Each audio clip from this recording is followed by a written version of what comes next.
स्वामी जी देखिए, psychological studies ये बता रही हैं कि बार बार पिछली गलतियों को याद करना, उन गलतियों पर अटक जाना, उसके बारे में सोचना बहुत सारे लोगों को डिप्रेस बना रहा है। पॉजिटिव माइंडसेट बनाने के लिए फिर क्या किया जाए? क्योंकि लोगों को अपनी गलतियां तो देखिए याद आती हैं, अब उसे सबक मान करके आगे बढ़ जाया जाए तो बेहतर। ये बहुत बड़ी बात है, जरा गौर से सुनो आप मेरे भाई हुसैन जी। वेदांत में ना सबसे बड़ा दुख कहा है कि जिस समय जो करना चाहिए था वो किया क्यों नहीं, जिससे बचना चाहिए था वो बचा क्यों नहीं। तो व्यक्ति के भीतर ये जो प्रयाश्चित की अग्नि है ना, धधकती रहती है और खुद को आदमी फेस नहीं कर पाता। और जो पिछली गलतियाँ हैं, इसलिए हमारे यहाँ अध्यात्म में कहा जाता है खुद को भी माफ़ करना सीखो और दूसरों को भी माफ़ करना सीखो। क्षमा वीरस्य भूषणम, अपने आप को भी क्षमा करो और दूसरों में भी के प्रति भी क्रोध और प्रतिशोध नहीं वैरेण वैराणी प्रशाम्यंती कदाचन है। तो अपने आप को हम उभारें, अपने से शरीर से, इंद्रियों से, मन से, वाणी से, व्यवहार से, खान पान से, किसी भी कारण से अपने से गलती हुई है उससे अपने आप को उभारना सीखें।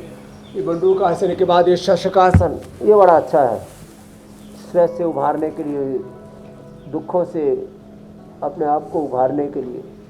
और अपनी गलतियों से उभारने का एक ही तरीका है कि हम दोबारा गलती ना करें। देखो, एक बार गलती हुई, 2 बार हुई, 3 बार हुई, बार बार गलती करने से आदमी का आत्मबल, मनोबल, विश्वास डगमगाने लगता है। इसलिए वो धन्य है जो एक बार भी गलती नहीं करते, वो भी धन्य है जो गलती करके बसर गलती का पुतला है, ये गलती हो ही जाती है। जो गलती करके सुधार करे उसी को इंसान कहते हैं। बड़ा ऊंचा दर्शन है ये जीवन का। तो हम स्वयं को और सबको क्षमा करना सीखें और जहाँ जिस चेतना के धरातल पर है, जैसी हमारी वैयक्तिक, पारिवारिक, सामाजिक, आर्थिक, राजनीतिक, धार्मिक जीवन में जैसी भी हमारी स्थिति होती है, जैसी हमारी परिस्थिति होती है, मनस्थिति होती है, सब प्रकार से अपने आप को उभारें।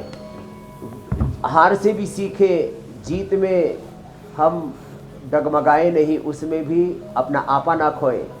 तो ये सब प्रकार से जो अपने आप को एक तत्व है संतुलन, जो अपने आप को संतुलित रखते, जो अपने आप को व्यवस्थित रखते, जो अपने आप को अनुशासित रखते हैं।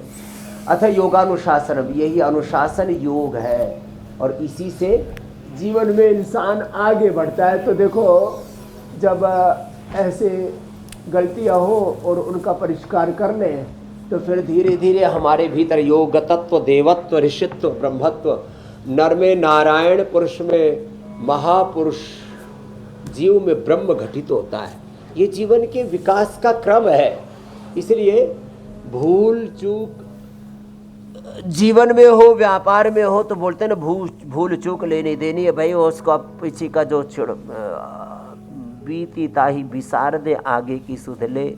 हम जितना अपने आप को पिछली चीज़ों से अलाइन करते चले जाएंगे तो आगे कैसे बढ़ पाएंगे।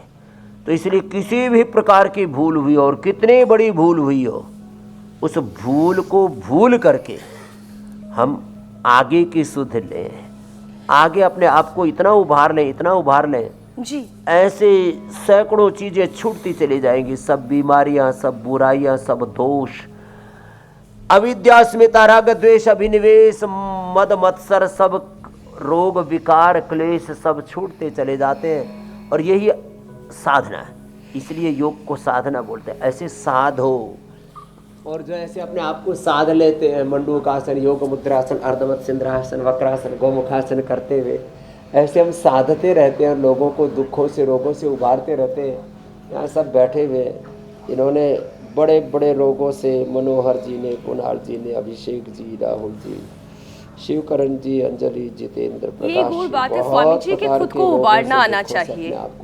और अगर खुद से नहीं हो पा रहा है तो मदद मांगने में संकोच भी मत करिए। आपके अपनों से मदद मांगिए, अपने गुरुओं से मदद मांगिए, लेकिन मदद ज़रूर मांगिए, मदद मिलेगी, अकेले मत लड़िए।